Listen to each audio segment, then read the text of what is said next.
Hi guys! So, for today's video is bumili ako ng vacuum cleaner para sa bahay kasi grabe na talaga yung mga pangangati ko sa katawan. Siguro sa mga maraming abog dito sa bahay. So, I ordered a mini vacuum cleaner that has 3 nozzles. Ayan siya po.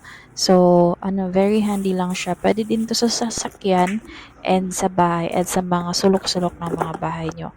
Ang kinagandahan nito guys is very portable lang siya. Hindi siya malaki, very handy, and nakakatanggal talaga siya ng mga dust at mga dumi-dumi sa bahay na hindi natin nakikita. So, yun siya guys. Nag-enjoy ako kasi kahit sa mga dividers ko and mga lalagyan ko ng mga abubot is natatanggal talaga niya yung mga dumi and dust. So, dito naman guys, as upon cleaning is madali na siyang tanggalin. Ayan, so adjustable lang siya. So, kung nakita nyo guys is marami talaga siyang mga dust na